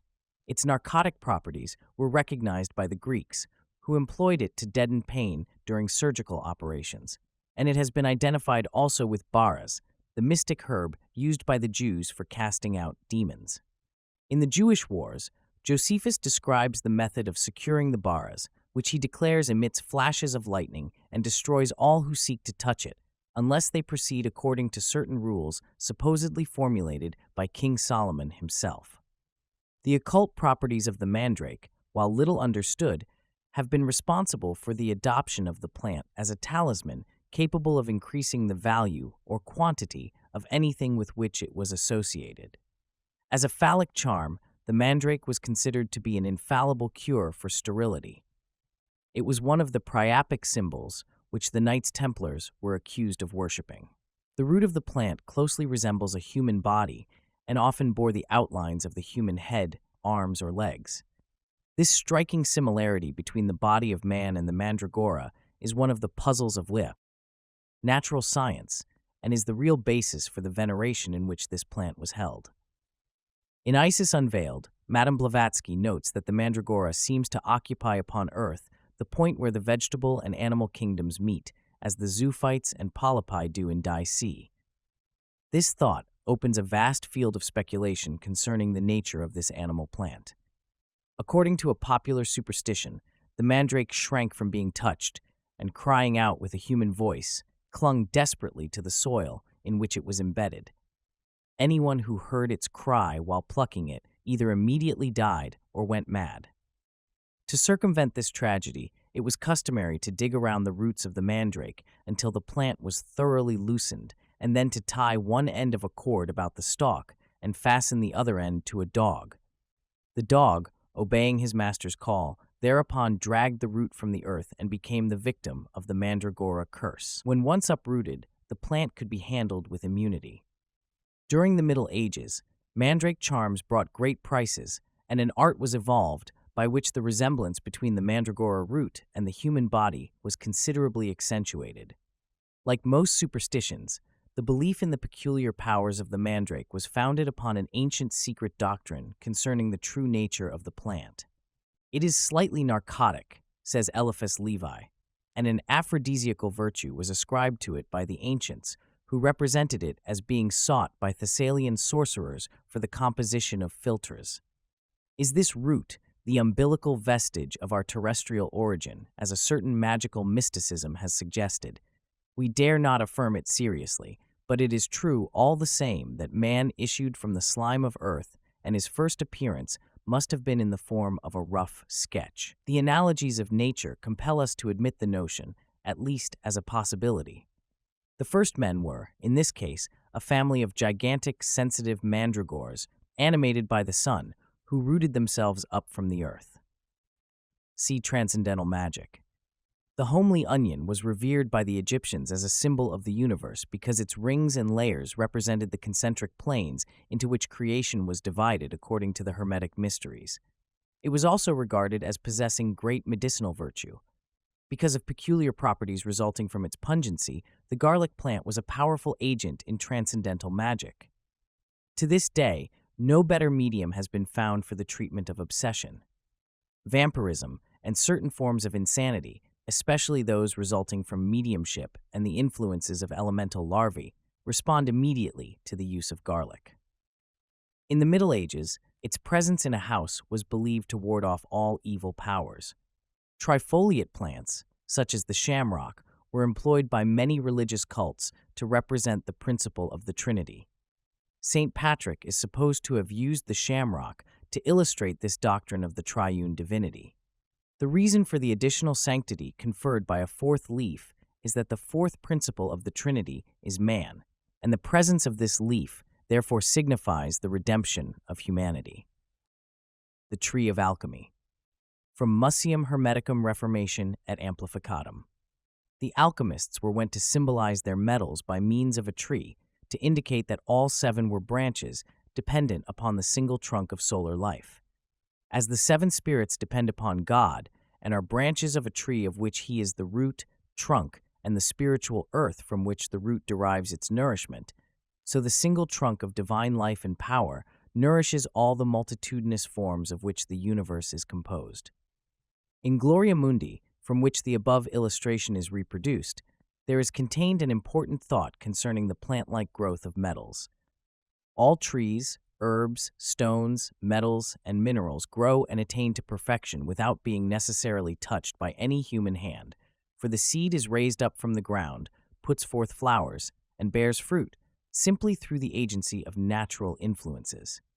As it is with plants, so it is with metals. While they lie in the heart of the earth, in their natural ore, they grow and are developed, day by day, through the influence of the four elements. Their fire is the splendor of the sun and moon. The earth conceives in her womb the splendor of the sun, and by it the seeds of the metals are well and equally warned, just like the grain in the fields. For as each tree of the field has its own peculiar shape, appearance, and fruit, so each mountain bears its own particular ore, those stones and that earth being the soil in which the metals grow. See translation of 1893. Wreaths were worn during initiation into the mysteries and the reading of the sacred books to signify that these processes were consecrated to the deities. On the symbolism of wreaths, Richard Payne Knight writes, "Instead of beads, wreaths of foliage, generally of laurel, olive, myrtle, ivy, or oak, appear upon coins, sometimes encircling the symbolical figures, and sometimes as chaplets upon their heads. All these were sacred to some peculiar personifications of the deity and significant of some particular attributes, and in general, all evergreens were Dionysiac planes, that is, symbols of the generative power, signifying perpetuity of youth and vigor, as the circles of beads and diadems signify perpetuity of existence. See symbolical language of ancient art and mythology." Stones, metals, and gems. Each of the four primary elements, as taught by the early philosophers, has its analog in the quaternary terrestrial constitution of man.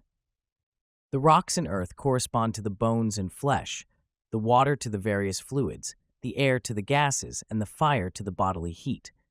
Since the bones are the framework that sustains the corporeal structure, they may be regarded as a fitting emblem of the spirit, that divine foundation which supports the composite fabric of mind, soul, and body.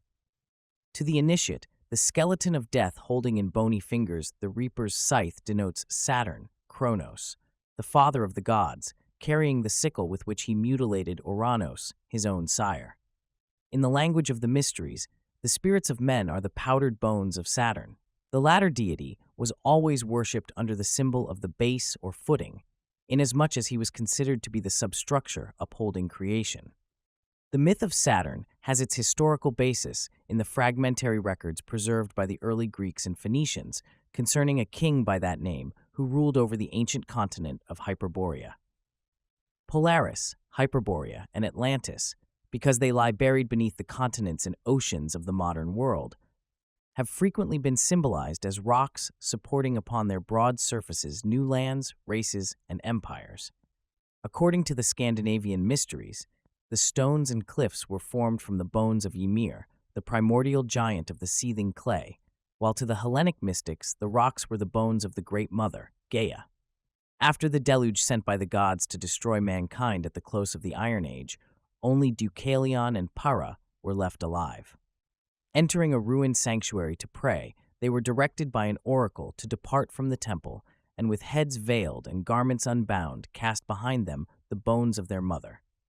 Construing the cryptic message of the god to mean that the earth was the great mother of all creatures, Deucalion picked up loose rocks and, bidding Pyrrha do likewise, cast them behind him. From these rocks there sprang forth a new and stalwart race of human beings, the rocks thrown by Deucalion becoming men, and those thrown by Pyrrha becoming women.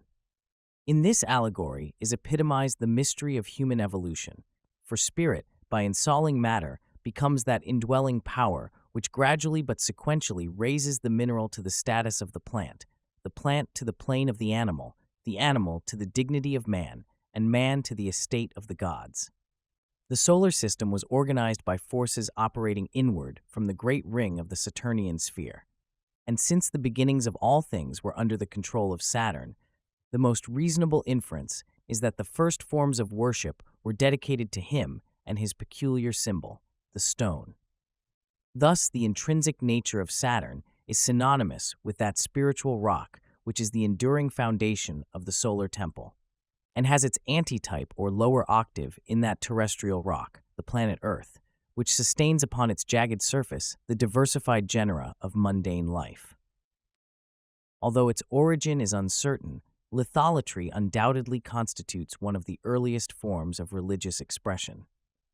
Throughout all the world, writes Godfrey Higgins, the first object of idolatry seems to have been a plain, unwrought stone placed in the ground as an emblem of the generative or procreative powers of nature. See the Celtic Druids. Remnants of stone worship are distributed over the greater part of the Earth's surface, a notable example being the menhirs at Carnac, in Brittany, where several thousand gigantic uncut stones are arranged in 11 orderly rows. Many of these monoliths stand over 20 feet out of the sand in which they are embedded, and it has been calculated that some of the larger ones weigh as much as 250,000 pounds. By some, it is believed that certain of the menhirs mark the location of buried treasure, but the most plausible view is that which regards Cabric as a monument to the astronomical knowledge of antiquity. Scattered throughout the British Isles and Europe, these cairns, dolmens, menhirs, and cistvaeans stand as mute but eloquent testimonials to the existence and achievements of races now extinct. Of particular interest are the rocking or logan stones, which evince the mechanical skill of these early peoples. These relics consist of enormous boulders poised upon one or two small points in such a manner that the slightest pressure will sway them, but the greatest effort is not sufficient to overthrow them. These were called living stones by the Greeks and Latins, the most famous one being the Gygorian stone in the Strait of Gibraltar.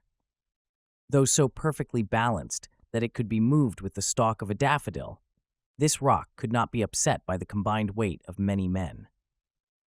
There is a legend that Hercules raised a rocking stone over the graves of the two sons of Boreas, whom he had killed in combat. This stone was so delicately poised that it swayed back and forth with the wind, but no application of force could overturn it.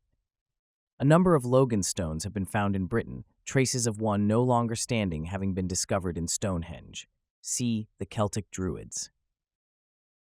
It is interesting to note that the green stones forming the inner ring of Stonehenge are believed to have been brought from Africa. In many cases, the monoliths are without carving or inscription, for they undoubtedly antedate both the use of tools and the art of writing. In some instances, the stones have been trued into columns or obelisks, as in the runic monuments and the Hindu lingams and Sakti stones. In other instances, they are fashioned into rough likenesses of the human body, as in the Easter Island statues, or into the elaborately sculptured figures of the Central American Indians and the Khmers of Cambodia. The first rough stone images can hardly be considered as effigies of any particular deity, but rather as the crude effort of primitive man to portray in the enduring qualities of stone the procreative attributes of abstract divinity. An instinctive recognition of the stability of deity has persisted through all the intervening ages between primitive man and modern civilization.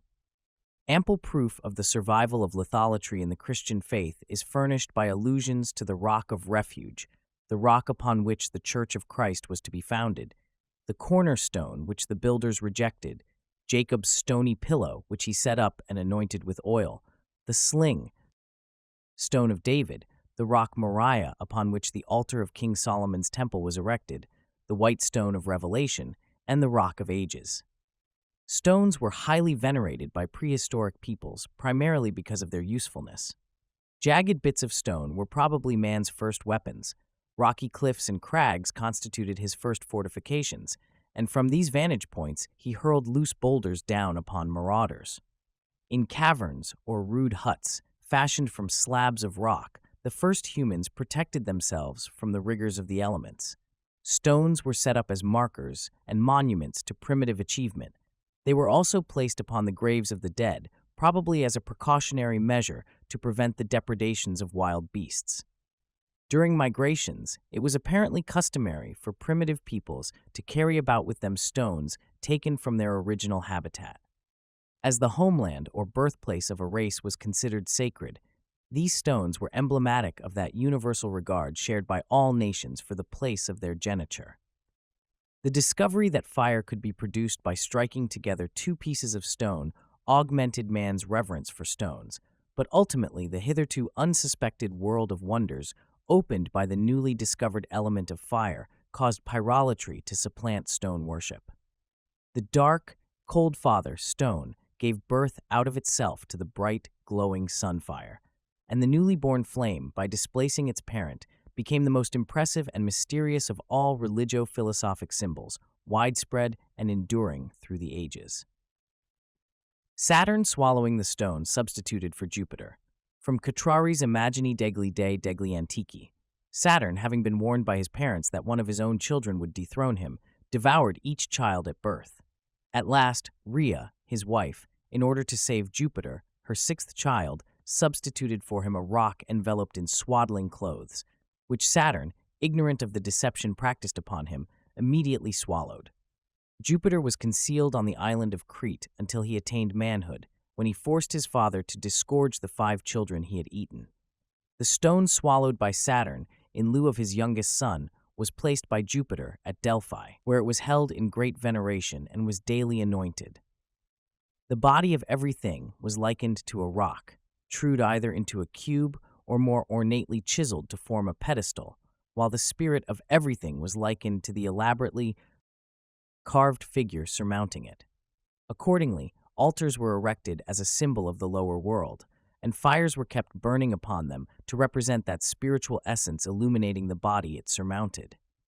The square is actually one surface of a cube, its corresponding figure in plane geometry, and its proper philosophic symbol. Consequently, when considering the earth as an element and not as a body, the Greeks, Brahmins, and Egyptians always referred to its 4 comers, although they were fully aware that the planet itself was a sphere. Because their doctrines were the sure foundation of all knowledge and the first step in the attainment of conscious immortality, the mysteries were often represented as cubical or pyramidal stones. Conversely, these stones themselves became the emblem of that condition of self-achieved godhood. The unchangeability of the stone made it an appropriate emblem of God, the immovable and unchangeable source of existence, and also of the divine sciences, the eternal revelation of himself to mankind. As the personification of the rational intellect, which is the true foundation of human life, Mercury, or Hermes, was symbolized in a like manner. Square or cylindrical pillars, surmounted by a bearded head of Hermes and called hernias, were set up in public places. Terminus, a form of Jupiter and god of boundaries and highways, from whose name is derived the modem word terminal, was also symbolized by an upright stone, sometimes ornamented with the head of the god, which was placed at the borders of provinces and the intersections of important roads. The philosopher's stone is really the philosophical stone, for philosophy is truly likened to a magic jewel whose touch transmutes base substances into priceless gems like itself. Wisdom is the alchemist's powder of projection, which transforms many thousand times its own weight of gross ignorance into the precious substance of enlightenment. The tablets of the law. While upon the heights of Mount Sinai, Moses received from Jehovah 2 tablets bearing the characters of the Decalogue, traced by the very finger of Israel's God. These tables were fashioned from the divine sapphire, Shkethia, which the Most High, after removing from his own throne, had cast into the abyss to become the foundation and generator of the worlds. This sacred stone, formed of heavenly dew, was sundered by the breath of God, and upon the 2 parts were drawn in black fire the figures of the law. These precious inscriptions, aglow with celestial splendor, were delivered by the Lord on the Sabbath day into the hands of Moses, who was able to read the illumined letters from the reverse side because of the transparency of the great jewel. See The Secret Doctrine in Israel or the Zohar for details of this legend. The 10 Commandments are the 10 shining gems placed by the Holy One in the sapphire sea of being, and in the depths of matter, the reflections of these jewels are seen as the laws governing the sublunary spheres. They are the sacred 10 by which the supreme deity has stamped his will upon the face of nature. This same decad was celebrated by the Pythagoreans under the form of the tetractys, that triangle of spermatic points which reveals to the initiated the whole working of the cosmic scheme. For 10 is the number of perfection, the key to creation, and the proper symbol of God, man, and the universe. Because of the idolatry of the Israelites, Moses deemed the people unworthy to receive the sapphire tables. Hence he destroyed them, that the mysteries of Jehovah should not be violated. For the original set, Moses substituted 2 tablets of rough stone into the surface of which he had cut 10 ancient letters. While the former tables, partaking of the divinity of the tree of life, blazed forth eternal verities, the latter, partaking of the nature of the tree of good and evil, revealed only temporal truths. Thus the ancient tradition of Israel returned again to heaven, leaving only its shadow with the children of the 12 tribes. Moses receiving the tables of the law. From an old Bible. Moses Maimonides, the great Jewish philosopher of the 12th century, in describing the tables of the law written by the finger of God, divides all productions into 2 general orders: products of nature and products of art. God works through nature, and man through art, he asserts in his Guide for the Perplexed. Thus the word of the Lord is the hand, or active principle, by which the will of the Creator is traced upon the face of his creation. The Tannaim, or initiates of the Jewish mystery school, alone possessed a complete understanding of the significance of the 10 Commandments. These laws are esoterically related to the 10 degrees of contemplation, constituting the path of ecstasy, which winds upward through 4 worlds and ends in the effulgence of Ein Sof. One of the 2 tables of stone delivered by the lawgiver to his followers stood for the oral, the other for the written traditions upon which the rabbinical school was founded. Authorities differ widely as to the size and substance of the inferior tables. Some describe them as being so small that they could be held in the hollow of a man's hand. Others declare that each table was 10 or 12 cubits in length and of enormous weight. A few even deny that the tables were of stone, maintaining that they were of a wood called cedar, which, according to the Mohammedans, grows profusely in paradise.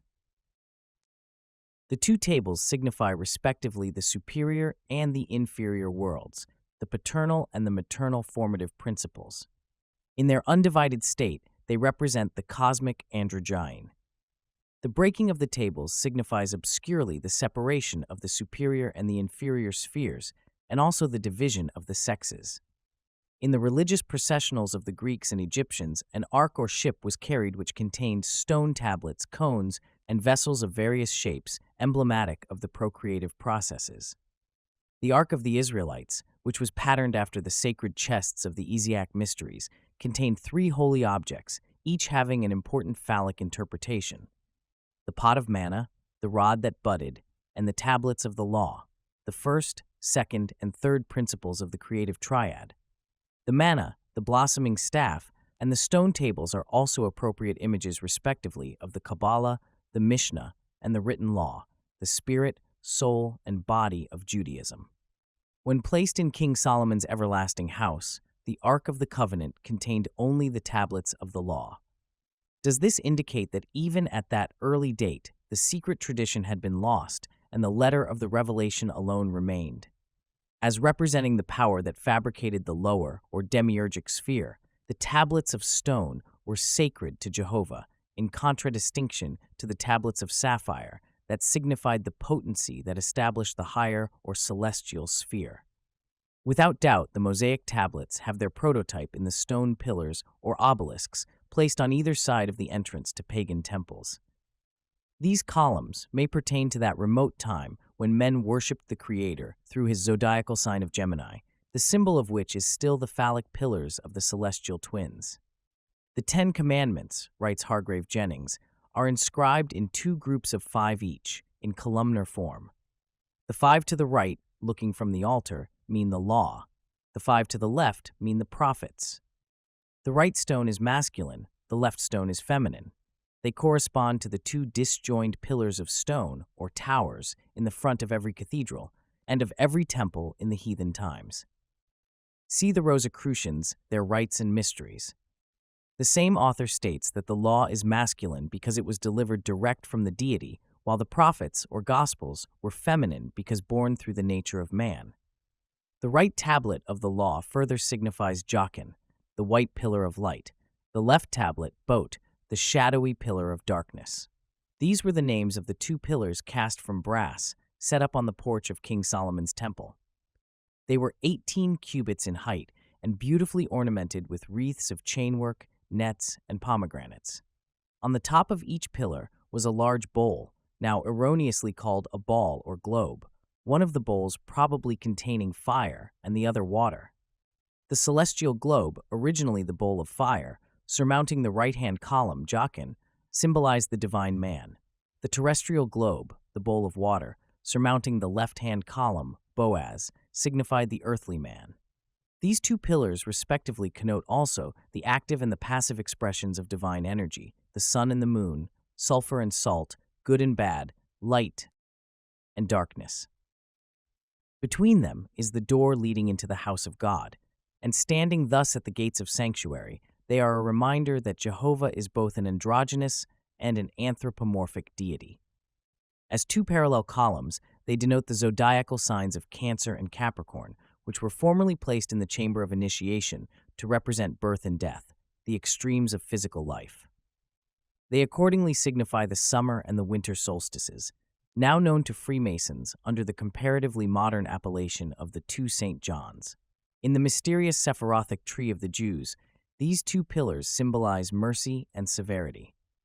Standing before the gate of King Solomon's temple, these columns had the same symbolic import as the obelisks before the sanctuaries of Egypt. When interpreted Kabbalistically, the names of the two pillars mean, "In strength shall my house be established." In the splendor of mental and spiritual illumination, the high priest stood between the pillars as a mute witness to the perfect virtue of equilibrium, that hypothetical point equidistant from all extremes. He thus personified the divine nature of man in the midst of his compound constitution, the mysterious Pythagorean monad in the presence of the duad. On one side towered the stupendous column of the intellect, on the other, the brazen pillar of the flesh. Midway between these two stands the glorified wise man, but he cannot reach this high estate without first suffering upon the cross made by joining these pillars together. The early Jews occasionally represented the two pillars, Jachin and Boaz, as the legs of Jehovah, thereby signifying to the modern philosopher that wisdom and love, in their most exalted sense, support the whole order of creation, both mundane and supermundane, the Holy Grail. Like the sapphire Shethia, the lapis exalis, crown jewel of the archangel Lucifer, fell from heaven. Michael, archangel of the sun and the hidden God of Israel, at the head of the angelic hosts, swooped down upon Lucifer and his legions of rebellious spirits. During the conflict, Michael with his flaming sword struck the flashing lapis exalis from the coronet of his adversary, and the green stone fell through all the celestial rings into the dark and immeasurable abyss. Out of Lucifer's radiant gem was fashioned the sangreal, or Holy Grail, from which Christ is said to have drunk at the Last Supper. Though some controversy exists as to whether the Grail was a cup or a platter, it is generally depicted in art as a chalice of considerable size and unusual beauty. According to the legend, Joseph of Arimathea brought the Grail cup to the place of the crucifixion, and in it caught the blood pouring from the wounds of the dying Nazarene. Later Joseph, who had become custodian of the sacred relics, the sangreal and the spear of Longinus, carried them into a distant country. According to one version, his descendants finally placed these relics in Glastonbury Abbey in England, according to another, in a wonderful castle on Mount Salvat, Spain, built by angels in a single night. Under the name of Preston John, Parsifal, the last of the Grail kings, carried the Holy Cup with him into India, and it disappeared forever from the Western world. Subsequent search for the sangreal was the motif for much of the knight-errantry of the Arthurian legends and the ceremonials of the Round Table. See the Morte Arthur. No adequate interpretation has ever been given to the Grail mysteries. Some believe the Knights of the Holy Grail to have been a powerful organization of Christian mystics perpetuating the ancient wisdom under the rituals and sacraments of the oracular cup. The quest for the Holy Grail is the eternal search for truth, and Albert G. Mackey sees in it a variation of the Masonic legend of the lost word so long sought by the brethren of the craft. There is also evidence to support the claim that the story of the Grail is an elaboration of an early pagan nature myth, which has been preserved by reason of the subtle manner in which it was engrafted upon the cult of Christianity. From this particular viewpoint, the Holy Grail is undoubtedly a type of the ark or vessel in which the life of the world is preserved, and therefore is significant of the body of the Great Mother, Nature. Its green color relates it to Venus and to the mystery of generation, also to the Islamic faith, whose sacred color is green and whose Sabbath is Friday, the day of Venus. The Holy Grail is a symbol both of the lower or irrational world and of the bodily nature of man, because both are receptacles for the living essences of the superior worlds. Such is the mystery of the redeeming blood, which, descending into the condition of death, overcomes the last enemy by ensouling all substance with its own immortality. To the Christian, whose mystic faith especially emphasizes the love element, the Holy Grail typifies the heart in which continually swirls the living water of eternal life. Moreover, to the Christian, the search for the Holy Grail is the search for the real self, which, when found, is the consummation of the magnum opus. The Holy Cup can be discovered only by those who have raised themselves above the limitations of sensuous existence. In his mystic poem, The Vision of Sir Launfal, James Russell Lowell discloses the true nature of the Holy Grail by showing that it is visible only to a certain state of spiritual consciousness. Only upon returning from the vain pursuit of haughty ambition did the aged and broken knight see in the transformed leper's cup the glowing chalice of his lifelong dream. Some writers trace a similarity between the Grail legend and the stories of the martyred sun gods, whose blood, descending from heaven into the earth, was caught in the cup of matter and liberated therefrom by the initiatory rites. The Holy Grail may also be the seed pod so frequently employed in the ancient mysteries as an emblem of germination and resurrection.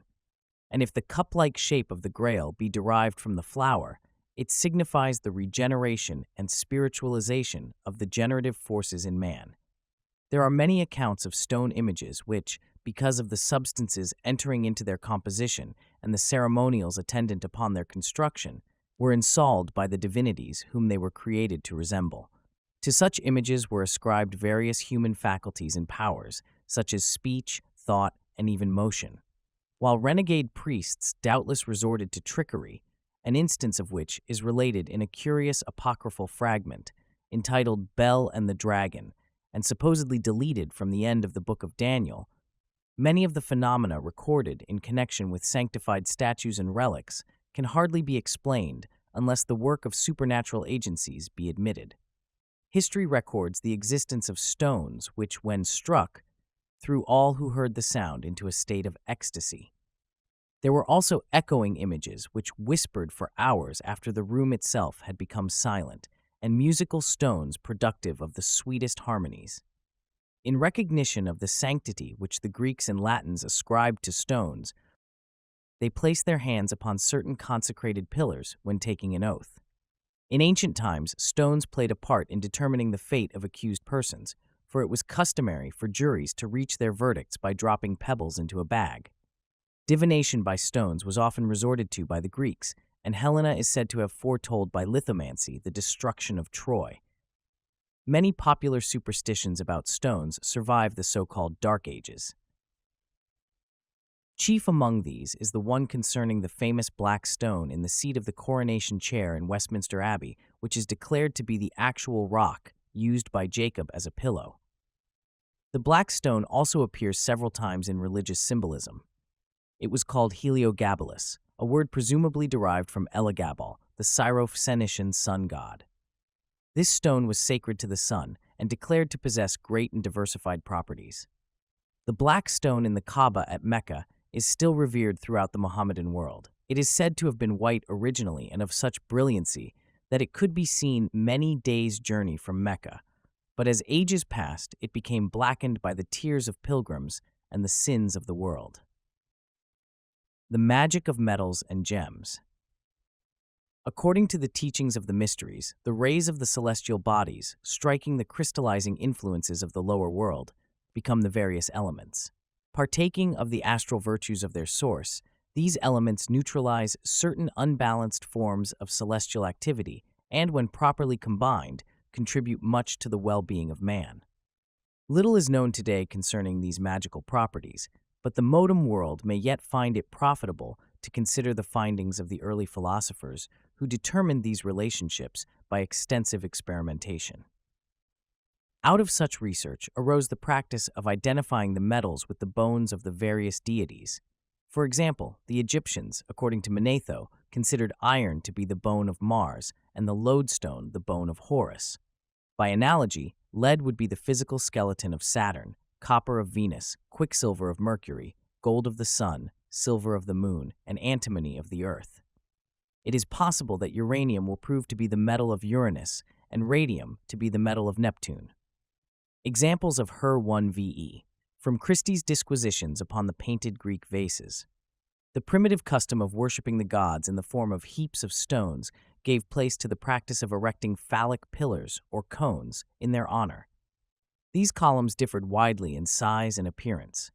Some were of gigantic proportions and were richly ornamented with inscriptions or likenesses of the gods and heroes.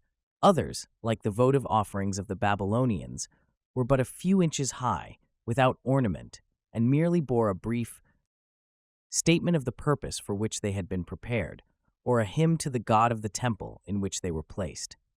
These small baked clay cones were identical in their symbolic meaning with the large hennas set up by the roadside and in other public places. Later, the upper end of the column was surmounted by a human head. Often two projections, or tenons, corresponding to shoulders were placed, one on either side, to support the wreaths of flowers adorning the columns. Offerings, usually of food, were placed near the Hermas. Occasionally these columns were used to uphold roofs and were numbered among the art objects ornamenting the villas of wealthy Romans. The four ages of the Greek mystics, the Golden Age, the Silver Age, the Bronze Age, and the Iron Age, are metaphoric expressions referring to the four major periods in the life of all things. In the divisions of the day, they signify dawn, midday, sunset, and midnight. In the duration of gods, men, and universes, they denote the periods of birth, growth, maturity, and decay. The Greek ages also bear a close correspondence to the four yugas of the Hindus: Krita Yuga, Treta Yuga, Dvapara Yuga, and Kali Yuga.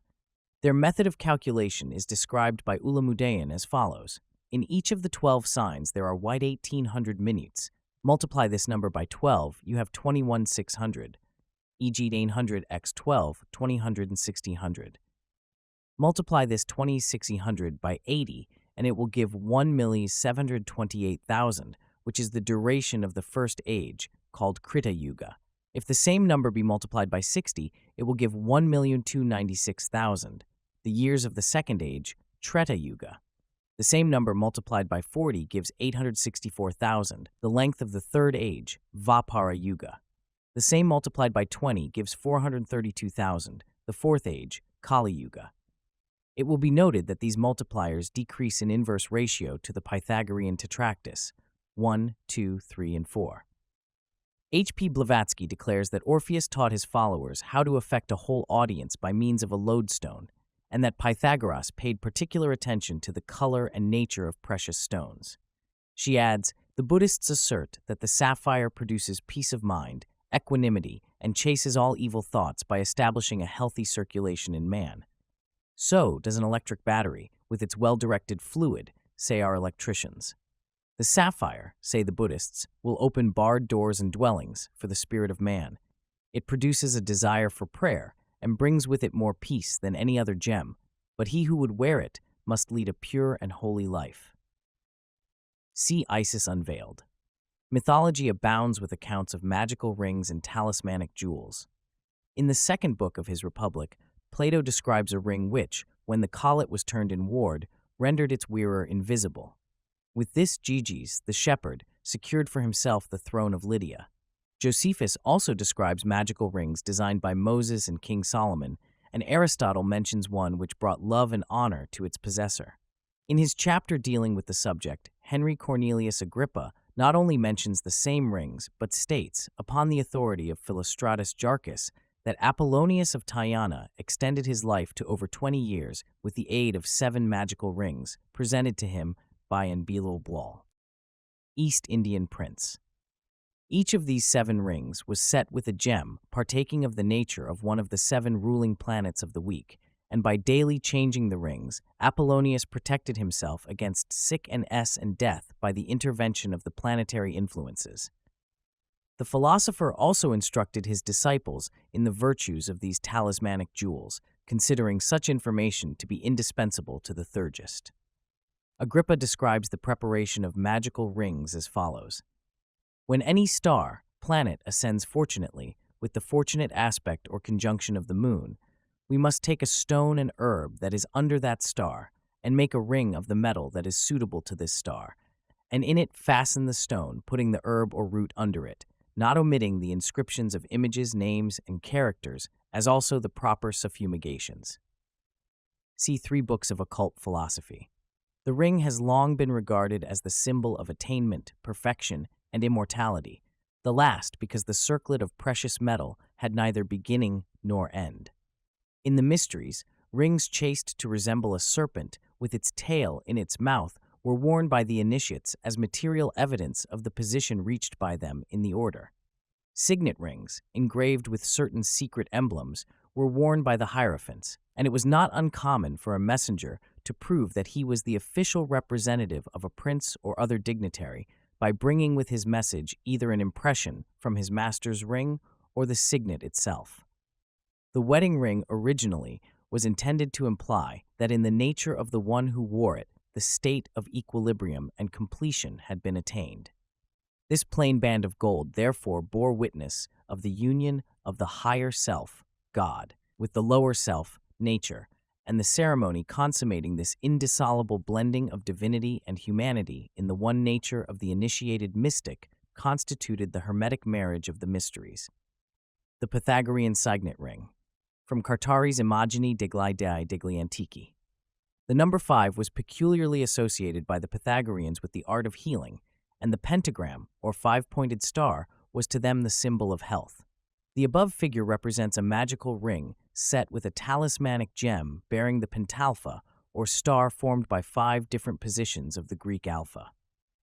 On this subject, Mackey writes, "The disciples of Pythagoras, who were indeed its real inventors, placed within each of its interior angles one of the letters of the Greek word Wi-Phia, or the Latin one Salus, both of which signify health, and thus it was made the talisman of health. They placed it at the beginning of their epistles as a greeting to invoke a secure health to their correspondent.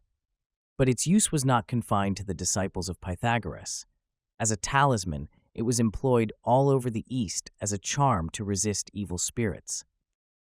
In describing the regalia of a magician, Eliphas Levi declares that on Sunday, the day of the sun, he should carry in his right hand a golden wand, set with a ruby or chrysolite. On Monday, the day of the moon, he should wear a collar of 3 strands consisting of pearls, crystals, and selenites. On Tuesday, the day of Mars, he should carry a wand of magnetized steel and a ring of the same metal set with an amethyst. On Wednesday, the day of Mercury, he should wear a necklace of pearls or glass beads containing mercury, and a ring set with an agate. On Thursday, the day of Jupiter, he should carry a wand of glass or resin and wear a ring set with an emerald or a sapphire. On Friday, the day of Venus, he should carry a wand of polished copper and wear a ring set with a turquoise and a crown or diadem decorated with lapis lazuli and beryl. And on Saturday, the day of Saturn, he should carry a wand ornamented with onyx stone and wear a ring set with onyx and a chain about the neck formed of lead. See the magical ritual of the Sanctum Regnum. Paracelsus, Agrippa, Kircher, Lilly, and numerous other magicians and astrologers have tabulated the gems and stones corresponding to the various planets and zodiacal signs. The following list has been compiled from their writings. To the sun is assigned the carbuncle, ruby, garnet, especially the pyrope, and other fiery stones, sometimes the diamond, to the moon, the pearl, selenite, and other forms of crystal, to Saturn, the onyx, jasper, topaz, and sometimes the lapis lazuli, to Jupiter, the sapphire, emerald, and marble, to Mars, the amethyst, hyacinth, lodestone, sometimes the diamond, to Venus, the turquoise, beryl, emerald, and sometimes the pearl, alabaster, coral, and carnelian, to Mercury, the chrysolite, agate, and variegated marble. To the zodiac, the same authorities assign the following gems and stones. To Aries, the sardonyx, bloodstone, amethyst, and diamond. To Taurus, the carnelian, turquoise, hyacinth, sapphire, moss agate, and emerald. To Gemini, the topaz, agate, chrysoprase, crystal, and aquamarine. To Cancer, the topaz, chalcedony, black onyx, moonstone, pearl, cat's eye, crystal, and sometimes the emerald. To Leo, the jasper, sardonyx, beryl, ruby, chrysolite, amber, tourmaline, sometimes the diamond. To Virgo, the emerald, carnelian, jade, chrysolite, and sometimes the pink jasper and hyacinth. To Libra, the beryl, sardius, coral, lapis lazuli, opal, and sometimes the diamond. To Scorpio, the amethyst, beryl, sardonyx, aquamarine, carbuncle, lodestone, topaz, and malachite. To Sagittarius, dihyacinth, topaz, chrysolite, emerald, carbuncle, and turquoise. To Capricorn, the chrysoprase, ruby, malachite, black onyx, white onyx, jet, and moonstone. To Aquarius, the crystal, sapphire, garnet, zircon, and opal. To Pisces, the sapphire, jasper, chrysolite, moonstone, and amethyst. Both the magic mirror and the crystal ball are symbols little understood. Woe to that benighted mortal who accepts literally the stories circulated concerning them. He will discover, often at the cost of sanity and health, that sorcery and philosophy, while often confused, have nothing in common. The Persian magi carried mirrors as an emblem of the material sphere which reflects divinity from its every part. The crystal ball, long misused as a medium for the cultivation of psychical powers, is a threefold symbol. 1. It signifies the crystalline universal egg in whose transparent depths creation exists. 2. It is a proper figure of deity previous to its immersion in matter. 3. It signifies the etheric sphere of the world in whose translucent essences is impressed and preserved the perfect image of all terrestrial activity. Meteors, or rocks from heaven, were considered tokens of divine favor and enshrined as evidence of a pact between the gods and the community in which they fell. Curiously marked or chipped natural stones are occasionally found. In China, there is a slab of marble, the grain of which forms a perfect likeness of the Chinese dragon. The Oberammergau stone, chipped by nature into a close resemblance to the popular conception of the face of Christ, is so remarkable that even the crowned heads of Europe requested the privilege of beholding it. Stones of such nature were held in the highest esteem among primitive peoples, and even today exert a wide influence upon the religiously minded.